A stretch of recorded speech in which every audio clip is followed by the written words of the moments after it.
You will hear a woman being interviewed by a market researcher in a health club about her membership of the club. First, you have some time to look at questions 1 to 5.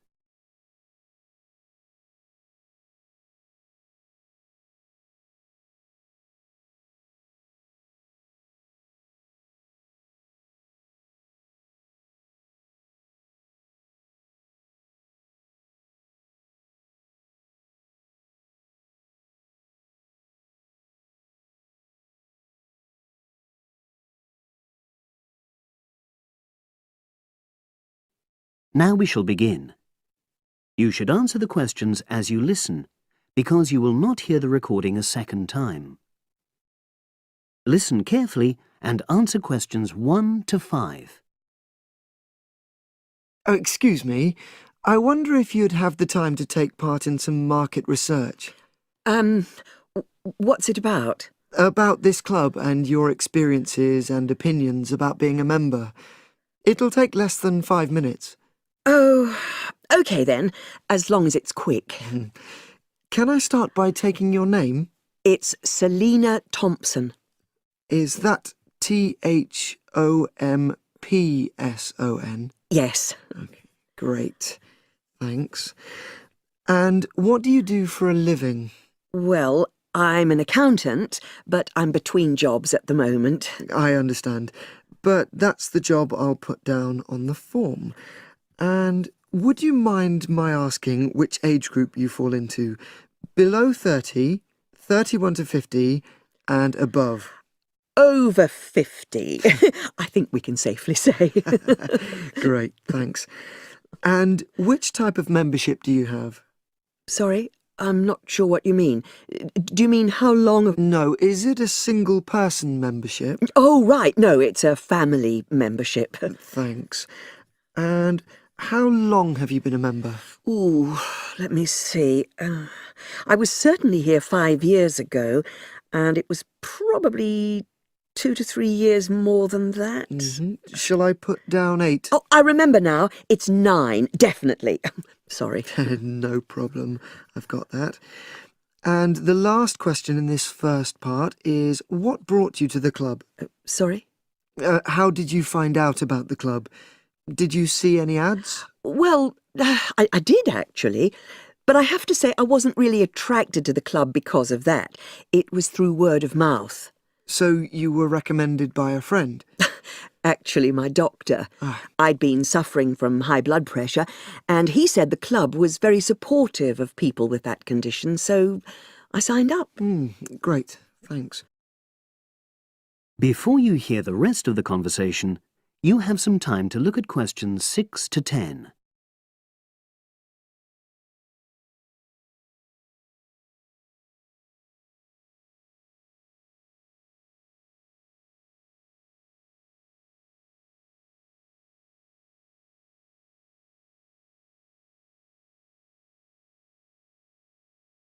Now listen and answer questions 6 to 10. Now, for the second part of the form, I want to ask a bit more about your experience of the club. Sure. How often would you say you use the club? It varies enormously, depending on how busy I am. Of course. But on average, per month? I'd say it averages out at twice a week. OK, so 8 on average. Yeah, and 4 of those are aqua aerobics classes. That leads me to the next question. Would you say the swimming pool is the facility you make most use of? Fair to say that, yep. Right, thanks. And are there any facilities you don't use? One area I realise I've never used is the tennis courts. And there's one simple reason for that. You don't play tennis? Actually, I'm not bad at it. Oh. It's that I'm not happy having to pay extra for that privilege. Oh, right. I've made a note of that. Thanks. Now, in the last section, are there any suggestions or recommendations you have for improvements to the club? Only about health and fitness? Anything at all? Well, I'd like to see more social events. It isn't just a question of getting together for games or classes, but other things, you know. Yes, sure. And another thing that I was thinking when I had my yoga class in the gym last night, we were all sweltering in the heat, was that I think they should put in, or, you know... Air conditioning. That's exactly what I mean. The rooms are really light and well designed, but they do need proper installations. Sure. Well, I've made a note of that. Good. So, is there anything else you'd like to suggest? About quality of service, for example? Oh, everyone's very nice here. They couldn't be more friendly and helpful. Oh, but I tell you what, it's a shame the restaurant isn't open in the evening on Saturday, and Sunday as well, for that matter. Oh. So, the club should... open it later on those days. OK. Well, thank you very much. That's all the questions I have.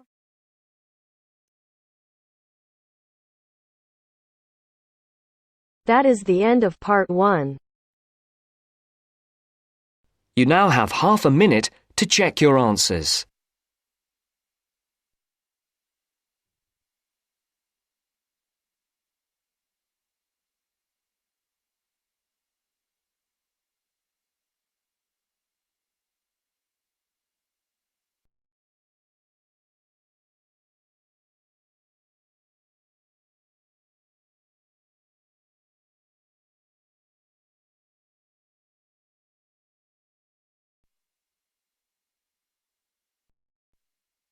Now turns to part 2.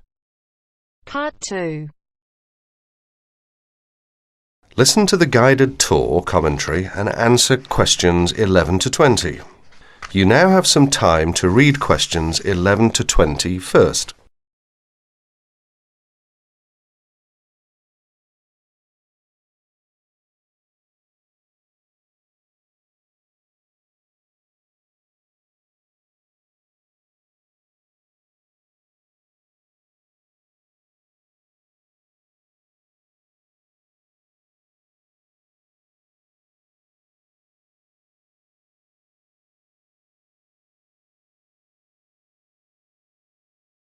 Welcome to the library tour.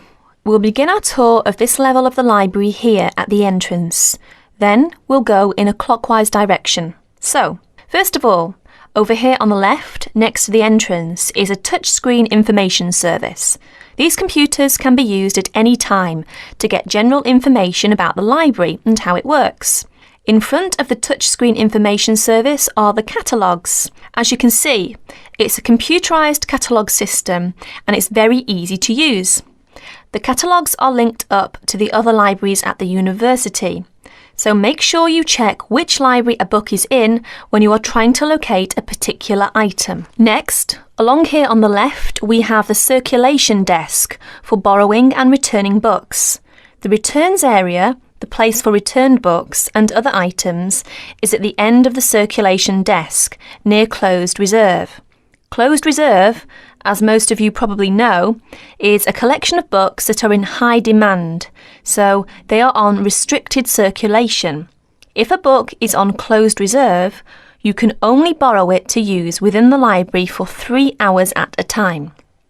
Over there in the corner are the shelves for newspapers. The library has an extensive collection of local and international English language newspapers. They are kept on those shelves for 1 month and then stored elsewhere. As we continue on our tour, around to the right, this large central section is the reference section. Reference texts cannot be borrowed for use outside the library. They must be used within the library. All these shelves in the centre of this level are the reference section. Now, the stairs here on the left lead to level 2 only. On level 2 are most of the law books. To go up to the other levels of the library, you have to use a lift. Beside the stairs are the restrooms for this floor. Now, as we walk around this corner to the right, this large room on the left is the Audio-Visual Resource Centre. You can come here if you wish to listen to a tape or watch one of the library's videos. Next to the Audio-Visual Resource Centre is the photocopying room. There are 15 copiers for student use, and we've recently added a colour copier. The system for copying uses cards, not coins. You can buy a photocopy card from the technician in charge of the photocopying room or from the information desk if he isn't here at the time. On our right, these work tables are for student use, especially for small groups to work together, or you and your colleagues can use the conference room, which is that small room there next to the lockers. You can work on group projects in the conference room without disturbing anyone, and there's a conference room on each level of the library. The round desk in front of the lockers is the information desk. If you need help using the catalogues or you need to organise a loan from another library, the information desk is the place to come. And finally, here, beside the exit doors, these two shelves contain current magazines and journals. Like the newspapers, they are kept here for a time and then stored elsewhere. OK, that's the end of the tour of this level of the library. I'll leave you to look around yourselves now, and if you need any further help, please ask at the information desk. That is the end of part 2. You now have half a minute to check your answers.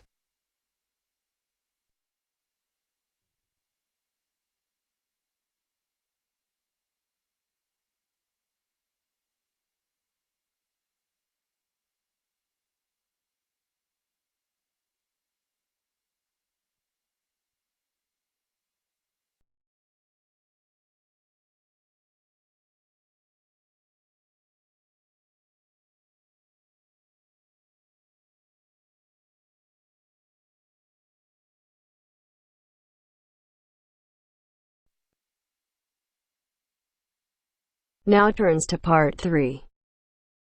Part 3.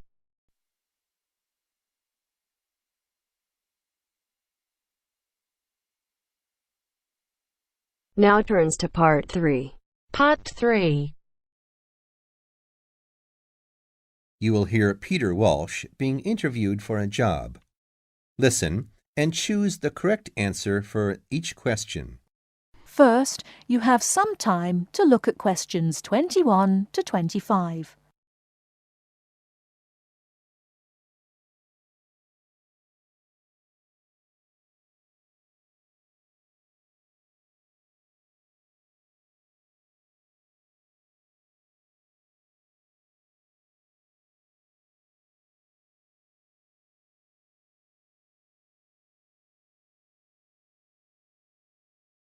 Now, listen carefully and answer questions 21 to 25. Joanne! Hi, you must be Rob. Nice to meet you. So, I hear you're planning to visit Australia. Yeah, and I really wanted to talk to you because I was thinking of spending some time in Darwin, and my sister told me you're from there. That's right. So, tell me about it. Well, where shall I start?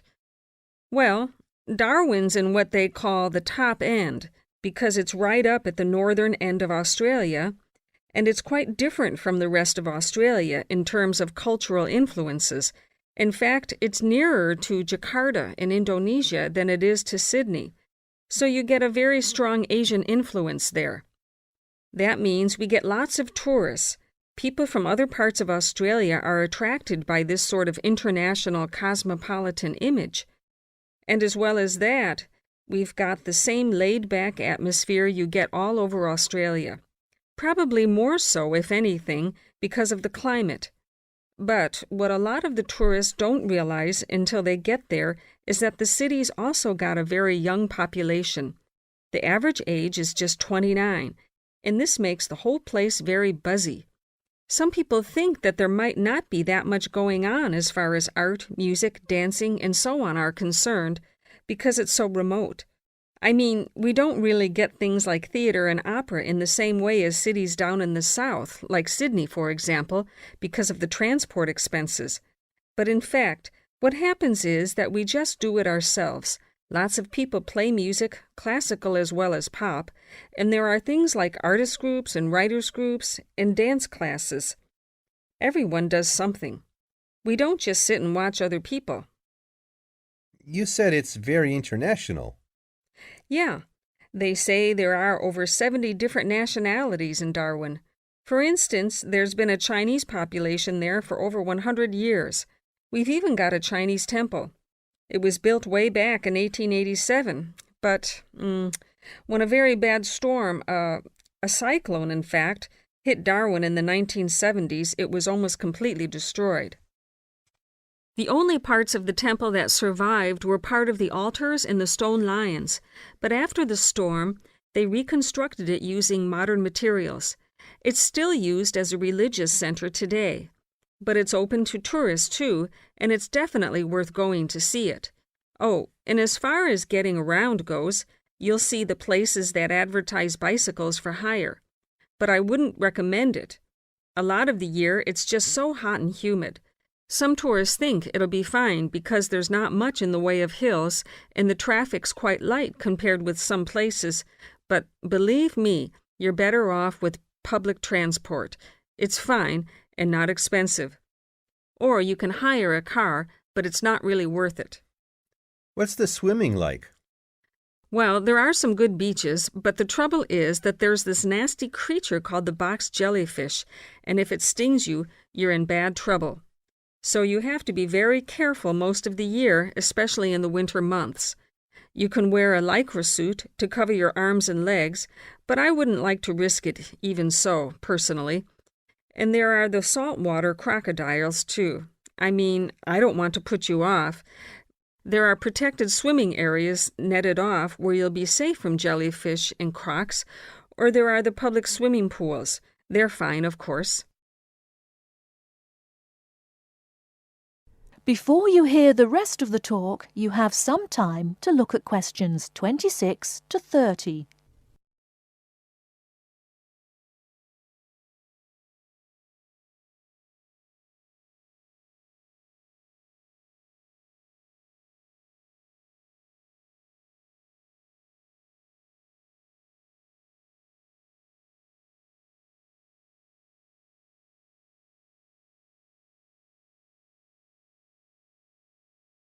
Now listen and answer questions 26 to 30.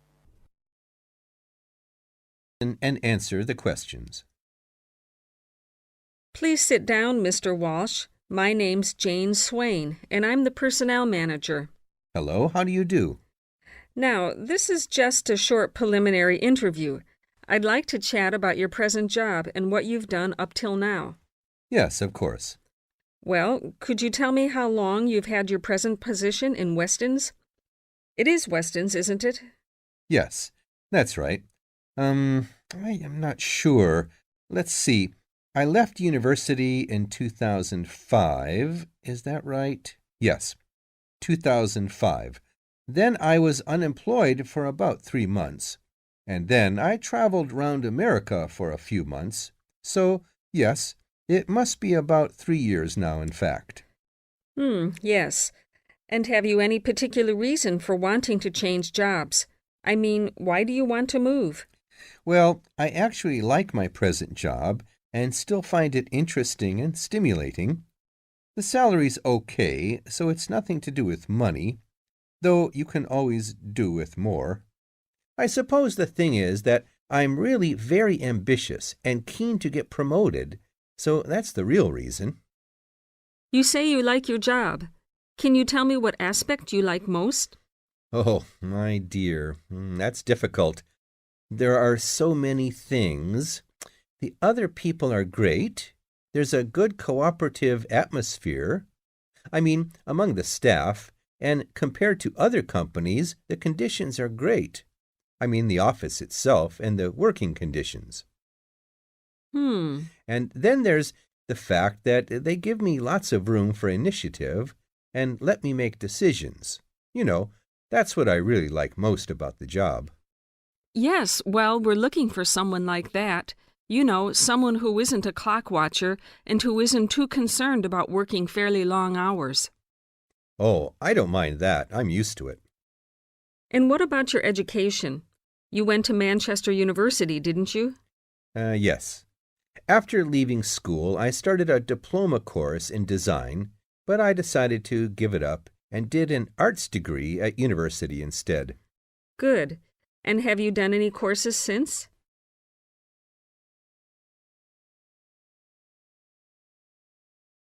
That is the end of part 3. You now have half a minute to check your answers.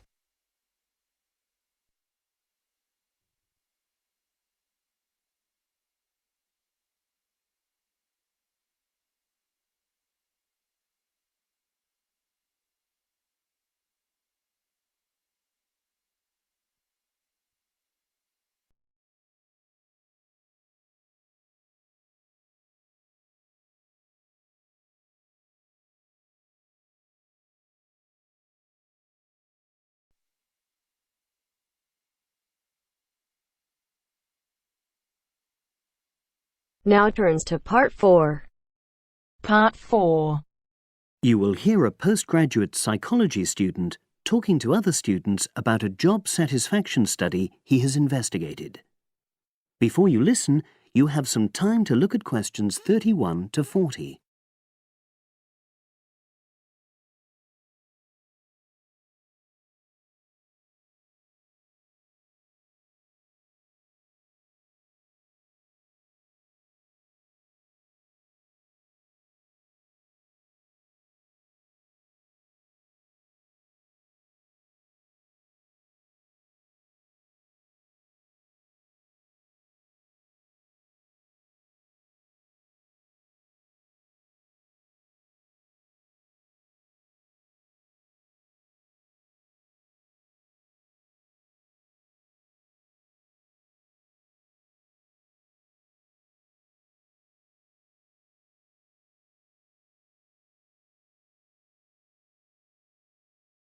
Now listen and answer questions 31 to 40.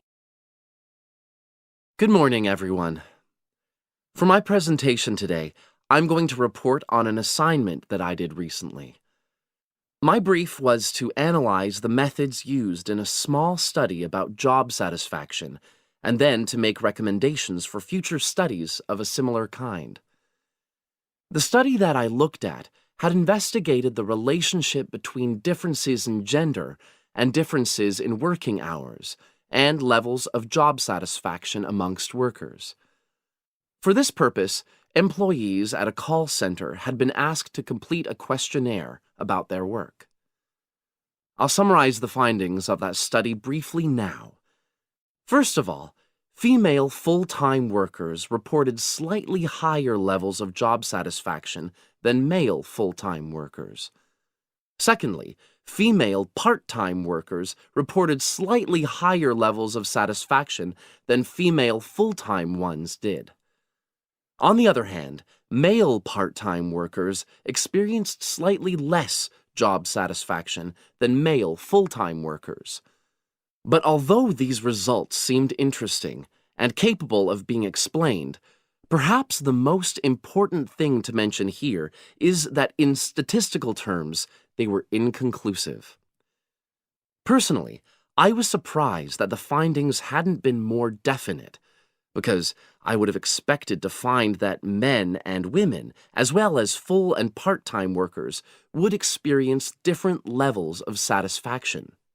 So I then looked more carefully at the methodology employed by the researchers to see where there may have been problems. This is what I found. First of all, the size of the sample was probably too small.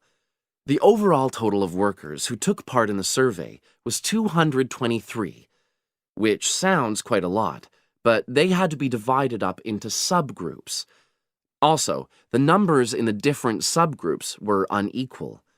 For example, there were 154 workers in the full-time group, but only 69 in the part-time group. And amongst this part-time group, only 10 were male, compared to 59 who were female.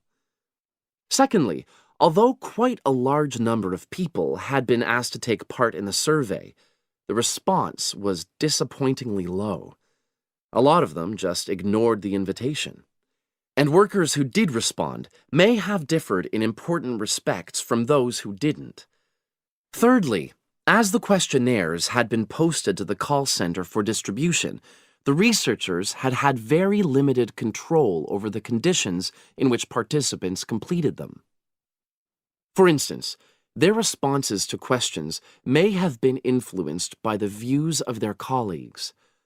All these problems may have biased the results. In the last part of my assignment, I made recommendations for a similar study, attempting to remove the problems that I've just mentioned. Firstly, a much larger sample should be targeted, and care should be taken to ensure that equal numbers of both genders and both full and part-time workers are surveyed. Secondly, the researchers should ensure that they are present to administer the questionnaires to the workers themselves. And should they require the workers to complete the questionnaire under supervised conditions so that the possibility of influence from other colleagues is eliminated. Finally, as workers may be unwilling to provide details of their job satisfaction when they are on work premises, it's important that the researchers reassure them that their responses will remain confidential, and also that they have the right to withdraw from the study at any time if they want to.